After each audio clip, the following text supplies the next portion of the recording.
This is Let's Talk Tribe, the official Let's Go Tribe podcast, episode 106. I am your host, Matt Lyons, and in this week's episode, we'll be talking about steamer projections for 2019 and what they think of the Indians and some weird things we found within that. We'll talk about, transactions maybe that aren't happening at all, ever, anywhere in baseball, and of course, we'll answer your questions. Joining me for all that and more is none other than Mr. Merritt Rolfing. Merritt, how you doing? I'm pretty good. I got feeling back in my left hand from playing video games too much, so things are looking up for me in the new year. I thought the hand was from cutting it off from a carrot. No, that's a different hand. That's my right hand. I cut the tip off a finger. No, I lost feeling in my left hand for like 3 weeks. Wait, what? It's Really? normal. It's yeah. I played too much Red Dead Redemption. I lost feeling in my hand for a while there. Is that what the redemption is? Your hand? The redemption is my hand coming back to be normal again. Yeah, or something. You can't be still playing that game. Nobody's playing Red Dead Redemption anymore. What's the new hotness these days? Fortnite still? I don't know. I've been playing Zelda Breath of the Wild like a hip, up-to-date gamer. It's really good. I played the new Mario Kart recently, and it whips ass. It is really good. The shit out of it. I have that one too. It was very good. I play it with my kids, and I have to take a minute head start, so I just sit for a whole minute on my phone, and then I just destroy them every race. It's a great time. Dude, little kids are so bad at video games. Anyway, nothing's happening in baseball right now. If you haven't noticed, that's why we're playing Red Dead Redemption and also 2-year-old video games. But we can also sort of start to look ahead to 2019, I guess, a little bit. I would think, or at least hope, the Indians are not finalized yet. It's only January 21st, and it's also one of the slowest off seasons ever. So, in theory, they have more time to do They had more time to do more things.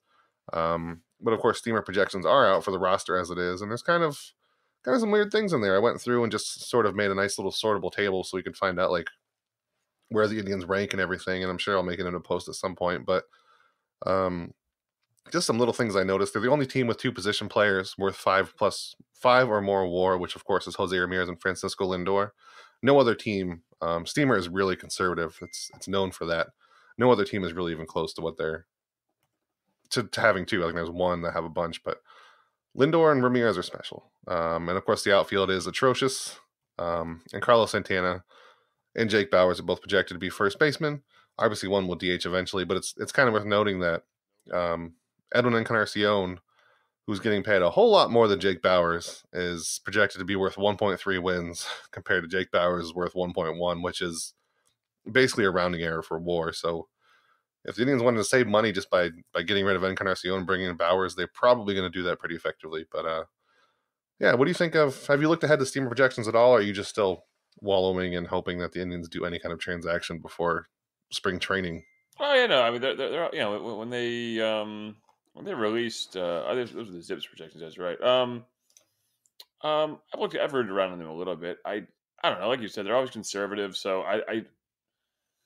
I have a hard time putting too much credence in them because I mean, if they're always known to be so conservative and they're so consistently conservative, how am I supposed to trust them that much? Really, you know what I mean? Like, well, I think it's the same thing as like when people complain about the 40-yard dash. Like, you don't run that fast when you're on the field. Well, obviously, but if somebody's this fast without pads, they're probably also this much faster than the people with pads. I don't know. So I guess it's sort of the same thing with steamer. If they're really good compared to other people, they might be that much better when the actual stats start happening. I don't know. I mean, and I get that. Obviously, you know, it's like they're going to I mean, if they're good, yes, like you said, their projections are just something like it's creating a baseline. I suppose maybe that's the best way I should probably try and look at it. This is them creating a baseline for the player, and then everything after that is, you know, good. I suppose it's weird though because it's hard to look at them and then like just because, for instance, a player like Jose Ramirez, who has had in 3 consecutive years 3 decidedly different types of year, basically, you know, like he was Michael Brantley, and then he was in 2017 he was more like a I'm trying to think of a good comparison to what he became, but yeah, he had like 29 home runs, so he turned into like, I don't know, I have nothing's coming to mind, but then this past year he had a legit like superstar power hitting like God among men type of a year. So it's I guess it's just hard to. Although really, when you look at it, his WRC plus was exactly the same last 2 years. So it's just the way he's changed so much and the way projections themselves work. By taking the last couple of years and weighting them slightly differently, but taking all it's hard for me to look at what they project him to do this upcoming year and like put a lot of credence into it. I guess does that make sense? I don't know. Yeah. Yeah, it's hard to really care too much, but I guess when nothing else is happening, it's all we've got. No, it's not to say I don't care. It's just that like, some players, obviously, it's there's I see more in it than with others. Like I see Carlos Santana's projection. I go, yeah, that sounds about right. At 20 home runs, 819 OPS. Like, I mean, that's probably what he's going to be. And obviously, it's probably it's more useful with guys with a longer track record. Who knows what Jake Bauers will be? I don't know. You don't know. None of us know. I think he'll be better than what this is telling us. But hey, we'll see. I guess. Do you think it's right in Yeah. thinking that Encarnacion is going to be either pretty close or maybe just slightly better than Bowers? Because that makes that whole transaction look really smart for the Indians if that happens. Because I mean, he's been consistent for so long, but if that suddenly stops and the Indians dumped him at just the right time, that is like a brilliant move at that point. Well, because what he's 35 or 36 now, I think. Yeah.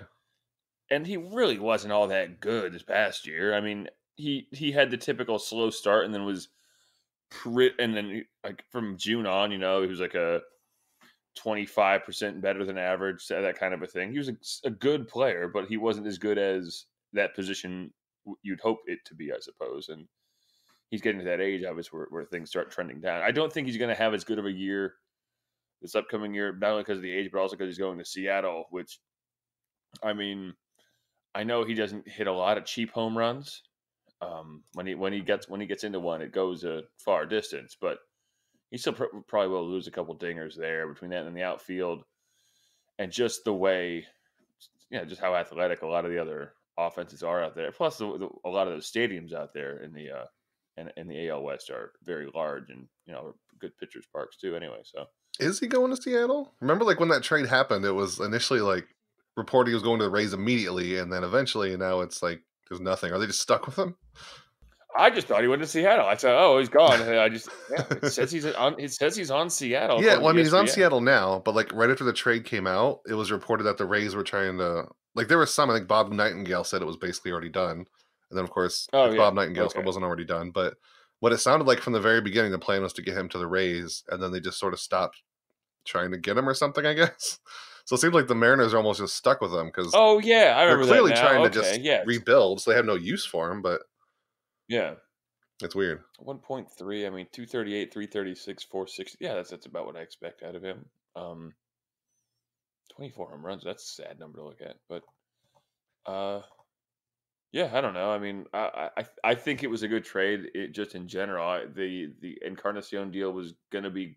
I think everyone knew it was going to be good for 1 year, and we saw what that year was. It was the 2017 season, and he was going to probably get worse and worse because that's what happens when you sign sluggers over 30. You get one good and then one mediocre and then probably one bad year. So them getting rid of it in the hopes that Bauers turns into something, which I'm sure we're all on the Jake Bauers hype train these days. Oh yeah, I'm Um, well on it. If I they think took one of my Yandy Diaz hype train, it's all I've got at this point, man. it's not as nice of a train. Um, it's not a good strong diesel. It's a steam engine. It might sputter and putter a little bit, but it's still a train, man. I love trains. So How much are you on the hype train for Jake Bauers? I know you. I think you wrote about I him, don't know. but Oh, hell yeah, yeah. Well, I mean, I wrote about it a few times, and like it's young players like this are always fun. I mean, I don't know if you remember, but it was in like Clevenger's rookie year. I wrote an article about him almost every single time he had a start. Not only did it was it timing wise, it was perfect because it seemed like he started every day before I had an article to write, but also because it's interesting to watch a player grow. So I am.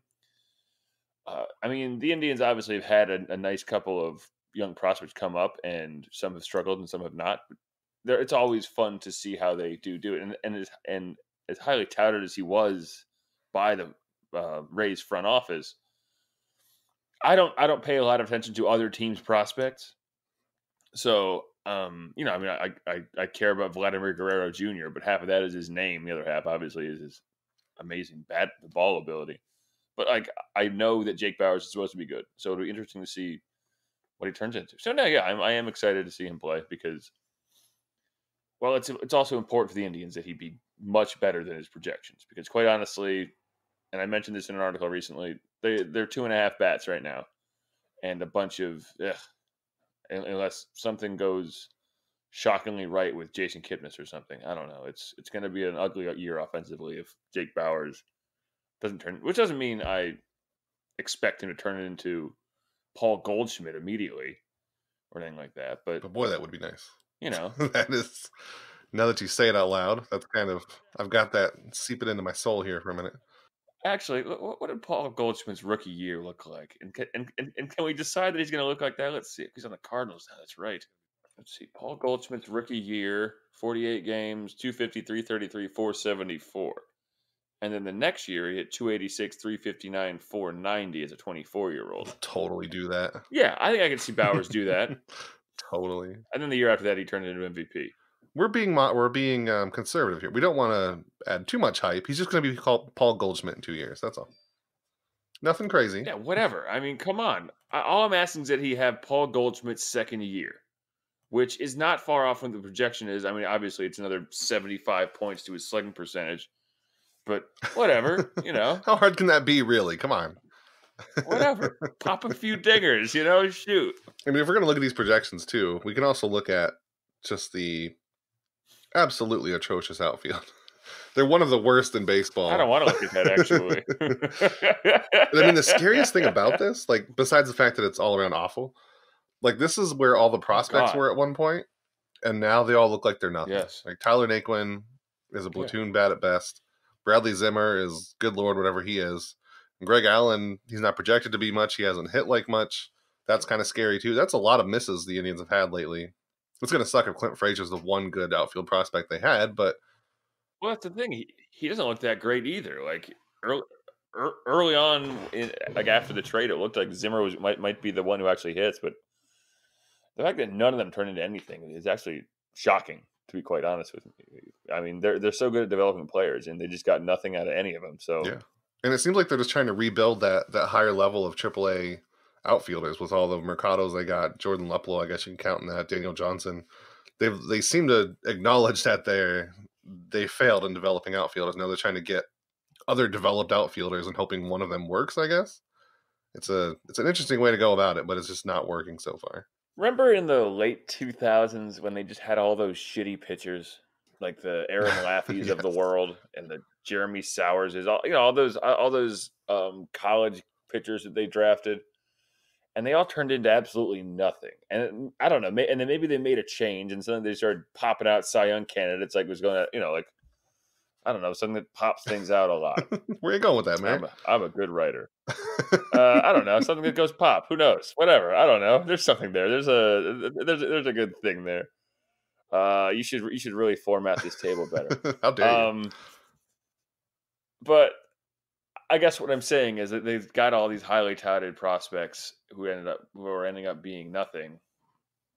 Maybe in the next 3 to 5 years, we're going to see them start to just shoot out Grady Sizemore's constantly. So I don't know. It's high hoping, obviously, and it's hard to develop prospects no matter who you are, unless you're the. I mean, they do have some that are even lower down the system, like Will Benson, Oscar Gonzalez. Who's that other one? I think he just broke out of. Is he an outfielder?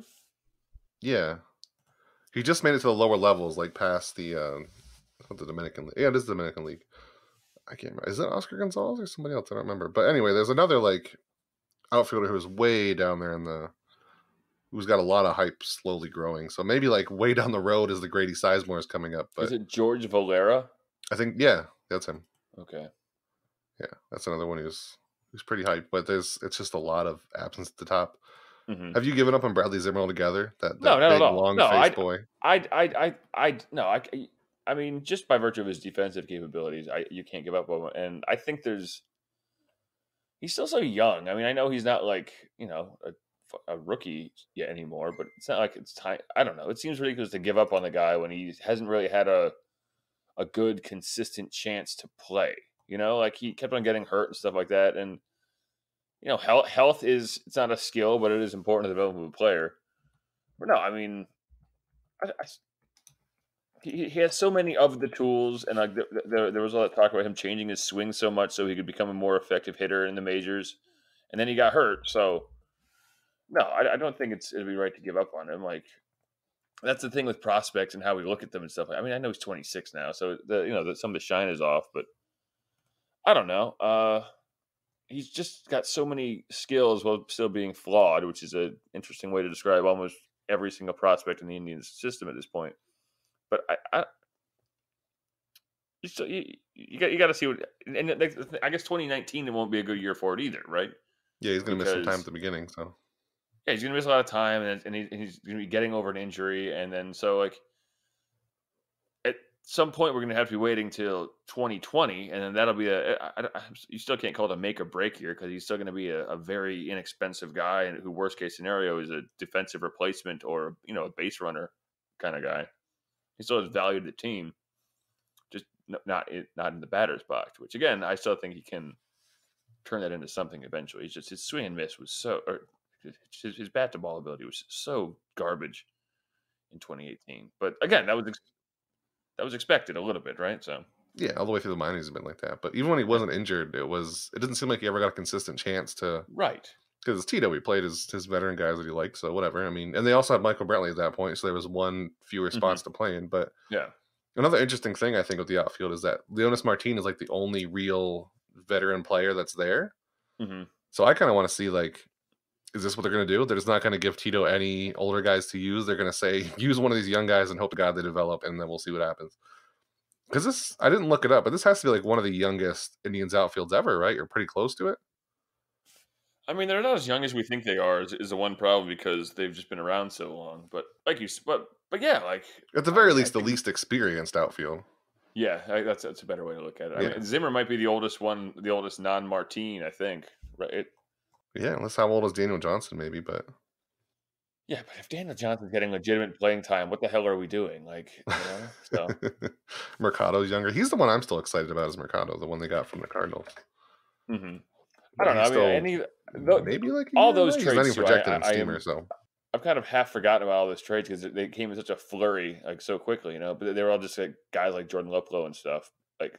And I think that it's like when they did that like a year or two ago, also to try and find some bats. They got a bunch of just like also ran like second tier outfield prospects. None of them turned into anything, but eventually one of these has to hit, So, but yeah, I don't know.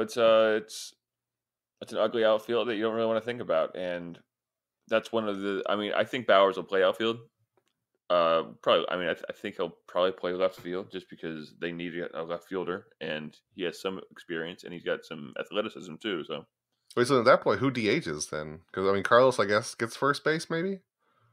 But then who's your first base DH? Yandy Diaz. Oh no! Too soon. No. Too soon, man. He could have been a third baseman. I don't know. Why don't you DH? Yeah, Merritt. Find somebody. Who's even on this fucking team anymore? The weird thing is, at third base, only Jose Ramirez is projected, and he's really probably not going to be a third baseman. He wants to be a second baseman, but he's the only one that Steamer counts as a third baseman on the roster right now. Do you DH with Corey Kluber? Jason Kipnis? If you want a real treat, go to MLB.com. This depth chart is depressing. Yes, that's what I'm talking about. Third base is Jose Ramirez, Max Moroff, and Yu Chang. Good lord, DH is just Santana and Bauers. That's the third baseman on the official depth chart. All right, here are the things that make me the saddest about looking at this. The first being, I guess seeing Jason Kipnis penciled in as the third string center fielder, followed by Jonathan Edwards. Is that what his name is? The pitcher? Yeah, John Edwards is slated as the third reliever in the bullpen. And usually when they lift these things, usually it's it seems like I can't decide if they just did this. No, this is alphabetical besides hand. Yeah. Okay, thank God.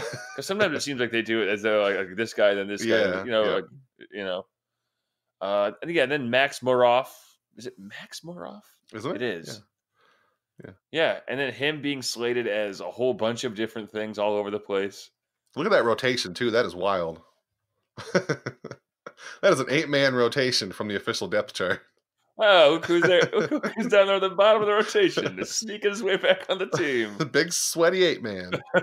Cody Anderson. Big tractor or whatever they called him. Big tractor. Oh, man. Big wheat silo. Also, I think the Jordan Luplow presence is a little bit depressing. What a terrible depth chart. This team stinks. This is, wow. Nah, That catcher's pretty good there. Brito Perez. Eric Haas third, really? They have Perez, Ploe. I don't know how this thing comes together. I don't know what it is.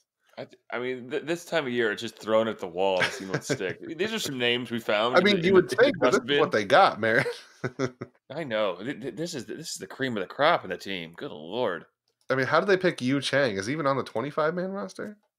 I mean, he'd have to be. Think so. No, he's on the 40-man. He's never played in the majors. No, he hasn't. I mean, he's a decent prospect. I don't think he's a third baseman, though. He's like a shortstop.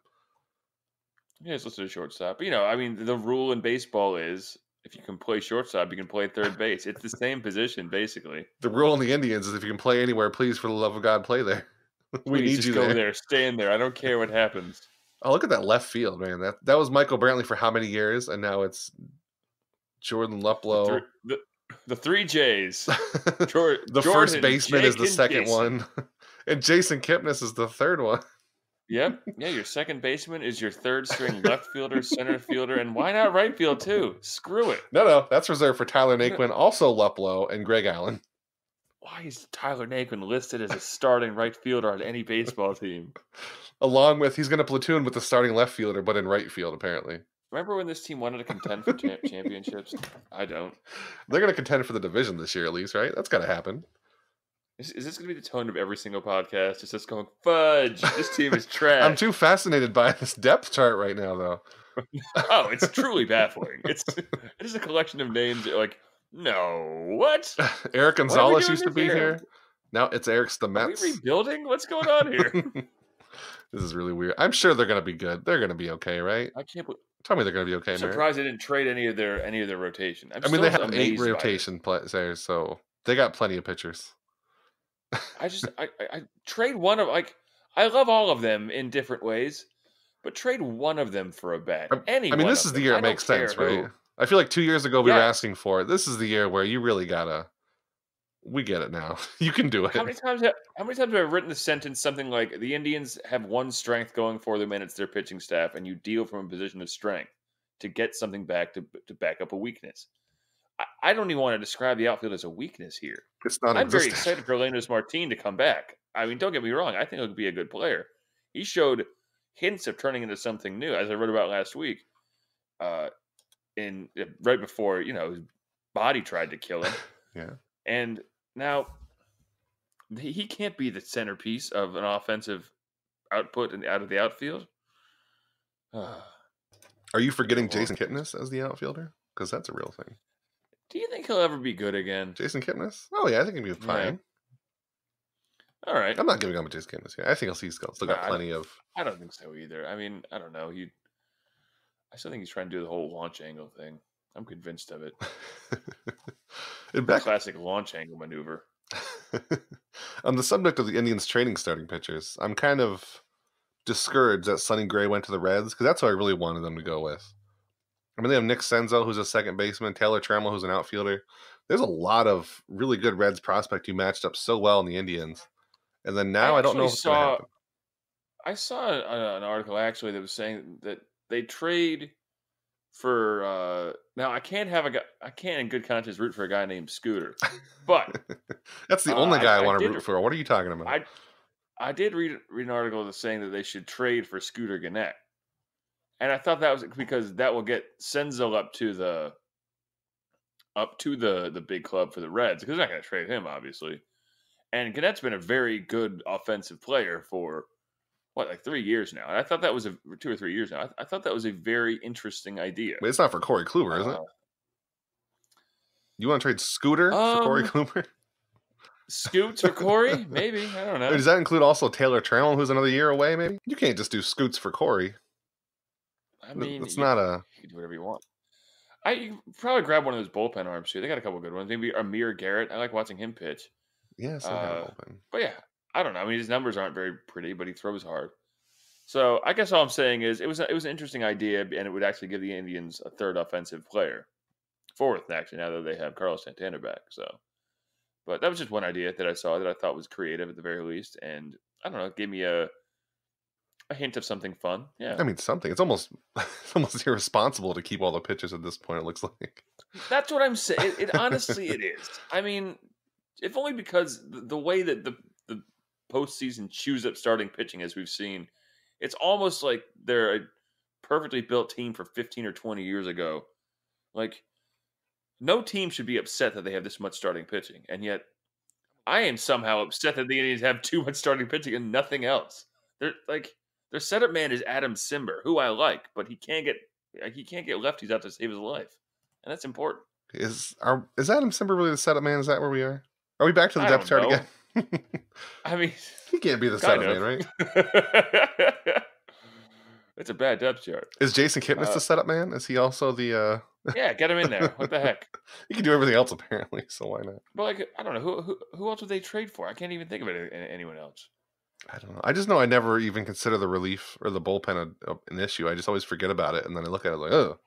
It's trash. But there's a few Oh, it's other very blind bad. spots. So Let's see. There's no one on the Tigers I want them to trade for. What about the Mets? the Mets aren't giving you anybody. They're also going for it in their weird Oh, that's right. That's own right. way. It's Can't hard to touch find that. because the problem is there's no more stooges. You can't just rip anybody off anymore. So Yeah, what the hell? Where are the idiots out there that giving away their players for free? This is ridiculous. I mean, that's kind of the problem with the way that free agency is going. There's no dumb big contracts or dumb big Right. trades. Everybody's too damn smart. What about Will Myers? Maybe they could trade for him. I wanted that, and everybody yelled at me. Nobody liked the idea of Will, because remember there was that weird three-way trade where the Indians were apparently going to trade Kluber to the Padres, so the Padres could get all the the Reds prospects. Like, Mm-hmm. well, if that could happen, just let the Indians do it. But Hey, why I can't don't we know. just do this a one for one? And then, Yeah, I mean, my favorite one is still the I, unabashedly and without irony, my favorite idea was to trade with the Dodgers to get Verdugo and whatever else. I yeah, don't I like know, that one a lot. But then that's sort of some other evaporated. outfielder, whether it's Jock Peterson or whoever. I mean, Yasiel Puig at Um, one point, but he's gone. So yeah, but yeah, what can you do? the Dodgers really Uh, worked, though. I like that. I wanted Verdugo or something it with make it them. make it made a lot of sense, and it would have at least dented the blow of or dullened the blow of losing Corey Kluber, but We will I don't absolutely know. never find out, but I'm really interested to know why none of these deals happened. Like I want to know how far they got before one of the two teams said, "All right, I'm done," because there were so many that have like sounded so close and then just died. and we can't just be pulling them out like a whole cloth out of nowhere. I mean, sometimes yes, obviously, Hmm. but not always. So I don't know. Maybe the Dodgers realize that they don't need another starting pitcher. Actually, they just want to get more and more arms for the bullpen or something. Now, there's also the theory, which I like this one as a fan of nonsense conspiracy theories, that the Indians were just using it as a way to leverage Carlos Carrasco to sign a long-term contract. Ooh, Because did you notice all these rumors are kind of slowing down now that he went and signed on the dotted line? interesting, I mean, because interesting. all these rumors came out that the Indians were going to trade Corey Kluber and Trevor Bauer, showing Hmm. Carlos Carrasco, we'll deal you, we don't care. There was also, like, at the same time, the leak that the Indians or somebody leaked that the Indians were willing to hold on to Carlos Carrasco if he signed a long-term deal. And then he magically signs it. It seemed kind of like gangsterish. Like, we will trade your ass. We know you love it here. So look at us willing to trade these other pitchers. Why don't you sign this dotted line, Mr. Carrasco? And then he did it. So all that They stuff should sort of trade died Carlos down. Carrasco. What? They should trade Carlos Carrasco. Just trade him. Nice deal Okay, you great. got there. Bye. Boy, you are cheap. So long, buddy. I mean, they're not gonna if they're not gonna go all in on winning. At least might as well confuse everybody. Fuck it. Just start trading guys willy nilly. Trade Francisco Lindor for something. I don't know. Joey Votto. No, I actually had something I want to talk about Lindor because it's going to be scary. Because 2021 is the year where everybody's going to be. There's probably going to be a strike or something. Everything's going to change. I mean, Yeah. There's like zero chance he signs a contract before that, right? Because everything's going to change at Oh that no. point. Hopefully, in the Oh, better for the definitely. players. Hmm. But with how things are going now, like there's no way Lindor signs a contract anymore. I don't think. No, and Which thus is he'll scary. never, and thus he'll leave the Indians. So there you go. Yeah, because he's also going to be like they're not going to sign one that off season. So No. Oh, it's so weird. There's and no he's not going to way. sign one in 2020. Yeah, exactly. I mean, unless he signs one this offseason, But why would I he? don't He's think. gonna. I Well, mean, exactly, and like, why would like to do what? Like to lose a couple years of free agency at this point? Like right, free agency. That's he's probably already going to be more beneficial for him after the new CBA. right. Like he's already making. What does his contract look like now? Like 10 million. I know he's yeah, exactly. I mean, he's going to make 10 this year. He's probably going to make um 15 or whatever next year. Yeah, well, he's going to make decent money in Yeah, arbitration, but then exactly. he's I going to mean, be have a yeah. huge payday after whatever the players negotiate, I unless they mean, unless blow the it. Indians offer him $100 million for 4 years after this year, like this winter, and then you get him for $25 million, which is, you're getting him at a reduced rate, and you get 2 more years of him. But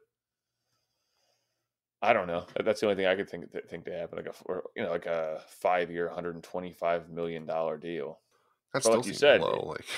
Like why oh would he no, it do it? is. Yeah, I don't know. There's no reason for him to. He's going to be 27 or whatever. I mean, but at the same time, he sees what's happening with even now with guys. Well, I mean, I don't know if the free agency market is tied up because these two guys haven't signed, or no one wants to pay them the money that they want. And so, like, even Manny Machado is, he wanted $300 million this year. He's only going to get like 200 million, yeah. which poor guy. But Well, I like don't know. last year, it Maybe made sense that everybody was waiting for everybody to sign because they were like JD Martinez is an outfielder. There's a lot of other outfielders behind him, but I don't feel like yes. there's a lot of other outfielders waiting for Bryce Harper to sign, or a lot of third basemen waiting for Manny Machado to sign. I don't know. It seems independent this year that nobody's just signing anybody.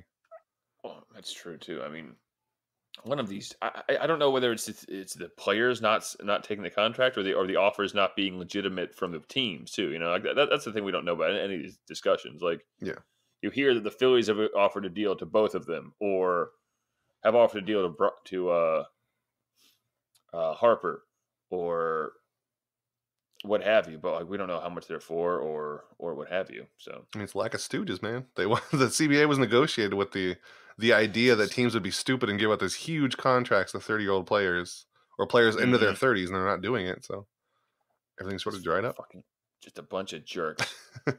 How dare We need more stooges. But yeah, no, yeah, it's definitely. I mean, he's probably going to leave, and it's probably going to be sad. And I don't know. I there will probably be yeah. I guess we're all kind of in agreement though that there will be a strike in 2021. they? Yep, that's when it expires. Is that what we expect? Okay, is it after the 21 season? I think it would go through the 2021 season. Okay, So even like so Lindor's let's last year. Well, maybe like I don't know, man. After the new CBA that off season, they could maybe get him before he goes, but I really doubt it. mm-hmm. Yeah. Is there a history of like the first year of a new CBA being really lucrative, or is that like when shit gets wild? I don't know. But I guess I everything's so don't think different now. You so. can't really use decades old data for new contracts. I mean, there was the time with the when the after the work stoppage in the NBA back in what was it 2013 or something like that.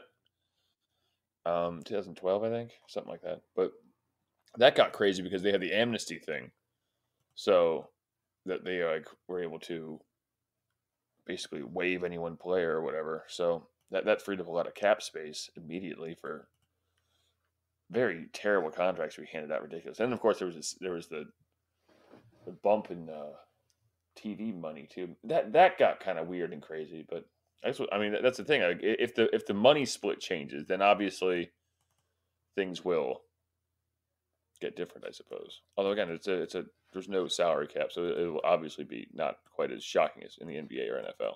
Remember when the NBA just changed their ball for a little bit, and then they just changed it back? That is just the most buck wild thing to me. Yeah, we're changing the ball. Wait, what?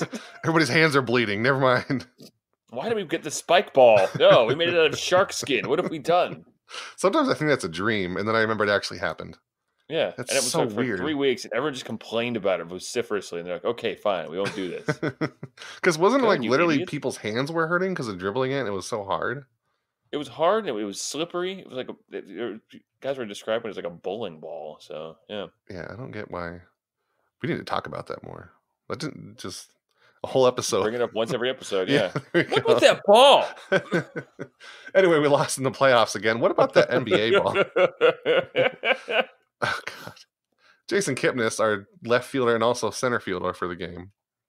What does he think of the ball? I'm gonna get a press pass. Crazy. Hey, Jason Kipnis? What did you think of the time the NBA changed the ball? Wasn't that weird? Remember those bleeding hands and stuff? That was a weird ball. Tito, question.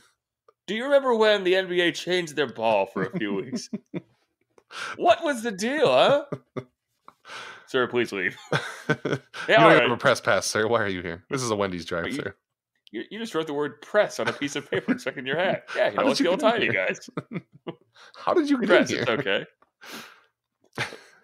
The front door, baby. So, Mayor, let's answer some questions from... do you think Francisco Lindor hates Jose Ramirez because he dropped from 5th in MVP voting to 6th because Jose Ramirez was better? I think he probably hates him. Probably. Anyway, go ahead. Very much, so much hate. No, so much animosity in that clubhouse. It's pure animosity. We don't seem to like... I don't know. They don't seem as fun anymore. Maybe I'm just not as fun anymore. Yeah, we're just old men and we're bitter, and also they're tired. But that's the difference between like 2016 and like 3 years later. I'm old and bitter already. I know, right? That's the arc. You have the whole world ahead of you, and then all of a sudden it comes crashing down, and then the next, and then 2018 was the rest of our life, a dull slog. It's like that Tom Petty song about life keeping on going after the living something or other. What? You know what I'm talking about. You know what I'm saying. Was that a song about the basketball? Not the waiting. No, boy, that was a different song. That was, remember when they changed the ball and then parentheses, that was fucking strange. How about that shit in like another parenthesis? It's like one of those long, what do you call it? Fall Out Boy track names. Yeah. Why did they change that ball? It was crazy as hell. Exclamation point. Mary, let's answer some questions from people on Twitter and Facebook, which probably aren't going to be about a ball. I'm very unfortunate. I really want to answer questions about that weird NBA ball. What about the ball? The first one comes from at ACTJ Dad. He wants us to make sure that Chris Antonetti and Mike Chernoff are still alive. I'm pretty sure they are. We could check Chris Antonetti's Twitter account, which, by the way, Merritt, have you ever done that before? I didn't even know he had one. It is a gem, because he must have got hacked at one point, because it's closed now. He has 2 likes from February 2017. It's one from somebody called Marina Rose Joyce tweeting "Happy Valentine's Day, everybody" with a heart, and then another one is some girl named Alexandra tweeting at Chris that says "Hey" with a bunch of hearts, and he also liked that one. This dude has 26,000 followers. And then look at his following; it's just all clearly spam bot accounts. It's really great. What the hell? I have 200 followers. I tweet things sometimes. Hey, people who follow Chris Antonetti, follow me. Let's get my clout score up. Damn. Yeah, it's clearly hacked at one point. It just is the now dormant account of Indians president of baseball operations. Something got his account. He gave up, said, screw it. How about that ball? And then he just locked his account and left. So maybe he's not alive. I don't know. I don't think Mike Chernoff has a Twitter account, so who knows? The only way to check to see if anyone is alive, as we all know, is to check their Twitter activity. That's the only metric that I use. Once somebody doesn't tweet for 12 hours, I immediately ask them if they're still alive. I don't know. But yeah, I don't know. I'm sure they're alive. They're just not doing anything like everybody else in baseball. Why do they change this ball? Can you tweet him at that? Hold on. I'm reading an article now about the ball. The ball change. Can you tweet it at Chris Antonetti and see if he likes it? Just ask him, hey, Chris, what's up with this ball? So at NLP48DH, he asked, are you on board with just letting the young players play, or should we keep trying to add veteran players? Very much so, letting the young players play. I feel like I've always been on that train from the beginning. I feel like this is the year that front office is also on that page. Like I said before, they're just not giving Tito's a veteran to play with. So, I mean, they also just don't kind of have a choice. Yeah, like they all their veteran players are gone now because they couldn't afford them anymore, and all the veteran players they do have are bad. So yeah, and that's also just the way baseball is going, is let the kids play because they're cheaper. So yeah, I guess so. Also that. At James E. Powell 27, he wants to know, of all the guys leaving this winter, who do you think we'll miss the most? Other than that ball, Merritt. The ball left in 2006, Matt. Get over it. Jesus. God. You and this ball. I'm tired of this. This is the only time I vocalize it, but just know that every moment of my life is like this internally. I mean, the answer's got to be Brantley. Miller was Yeah, a I shadow was of his former hoping you'd say self, somebody and you know different what? for that, Brantley. I think he'll be. I think Miller will be good again. I fully expect him to bounce back. I mean, it was a knee injury. It's a nagging thing that just sucks to have. Allen was bad, and I don't expect him to be much better this year. Who else is gone? I'm going to miss Chisenhall the most for whatever reason. The same reason that he captured so many hearts. He captured mine the same. He's just such a weird, big goofball. That's all he is. Just And I love like it. a big, sweet, good boy, you know? Yeah. Yeah, no, I'm a big fan. Huge fan. I mean, you had that one And picture I where hope his he shirt does came well in unbuttoned for no Pittsburgh. reason. That one where he fell on his Mhm, back and his legs were straight up in the air that I used a lot. I used it on a flag once. That was mhm. fun. That's a good one. And you know what? He could Yeah. hit. When he was healthy Yeah, I towards the guess end there, he could for on the really field, hit. it's Brantley. What? I wish he Chisenhall had a chance to play a whole season, without injury, because I Yeah. think he would have put up like a solid like 270, 350, like 490 slash line with like 25 home runs, and it would have been awesome. Yeah. Maybe Maybe doing the Pirates maybe now. we'll do that in Pittsburgh. Yeah, Which is so weird. It just feels weird in the let's go mouth. Pirates. Chisenhall's a pirate. Ugh. I know that is strange. It happened in the MLB The Show season I was doing, Oh, God. but then both he and Kipnis ended up in the Nope. Dodgers too, Next which is question. weird. At JPen78, he says it's rumored that the Chicago may trade Ben Zobrist. Would he be a good fit in Cleveland? I didn't know that was Yeah, actually a rumor. I don't either. But Yeah, if it is, did you know Ben Zobrist is still a thing, Merritt? He's actually good. I thought by now he's he'd still declined playing way off well. the face of the earth. He had a 123 WRC plus last year. Holy shit! That's a real thing. If they are going to trade him, sure, send him on over. Yeah, why not? I mean, I'd rather they traded for Kris Bryant, but That's I'll take this guy too. I mean, he's 37. That's not quite fitting into the young cheap player thing, but No, it's the opposite. he's But projected to be pretty good too. I mean, he's above average player if he's going to play the outfield for the Indians. Yeah. now Matt, I have heard this one rumor that the Indians might trade for Kris Bryant. What do you think of this idea? It's confirmed. It's already done. I've been hearing a lot of chatter about The this. deal is Actually, done. quite a bit. they're The deal is getting him. just about the deal is done. It's over with. I mean, he was only worth 2.3 WAR last year, so he's on the decline. I'm seeing I mean, 1.9 if you on look my at his side. stats So yeah, clearly, exactly. hmm look at that long trend line from 2017 to 2018, basically straight It's down. down. It's almost straight down. His stolen base numbers are way down. Known for his speed on the base paths. From, He's stolen, from, what is that? from 7 to 2, Like 600% and his fewer RBIs bases went over the down. last 1 year. He only had 52 RBIs, and we're all about the ribbies here. He's basically He garbage. did hit a lot of triples. His eyes have lost some of the shimmer, so I mean, there's nothing. Yeah, less of a gleam. You know, the hard, cold realities of the world are wearing. You know what it is? He misses Vegas. The shining lights of Vegas, they reflect up back on his eyes. But, seeing the and year gleam around 2016 whole and the world. Cubs right next to it, that still gives me the ickies. I don't like it. Yeah, that was a Just cool seeing year. those two things together and seeing Kris Bryant with his 39 home runs and 8 WAR almost. Screw Kris Bryant. And now I see him in his stupid grin when he gets that ball from Michael Martinez to throw it to Anthony Rizzo. God, I hate that smile. That was the last thing I saw before I turned off the TV. So that's always haunting my dreams. The slow motion replay of Kris Yeah. Bryant throwing it. That was when the Yeah. TV went off. Yeah. Ugh. Anyway, that's all the questions I got. Maybe that's it for the show, man. How about that ball? I think I found the same article you So did. yeah, made a micro the Vice Sports one. Oh no, I'm on First Complex. Changed the ball. The sweet picture of Jordan Farmar. Oh, there! I found the ball everyone hated. Yeah, was it only really like 3 months? The ball in my just mind, it tears was my like a fingers year-long apart. thing. Steve Nash is complaining about it. Well, I guess I have to constantly put lotion all over my hands because my fingers are cracking and causing splits on my fingertips. Gross. Here's a picture of Dirk Nowitzki Lotion. being upset. Oh my god! There's a bald. Look at his coach in the background. Like, what is he doing with his fingers? Carlisle looks like a bald Jim Carrey. Anyway, Mary, that's our show. Talked about balls and That's the ball. this outfield. That depth chart, man. That is something to look at. But you look more into that. See you next week, Mary.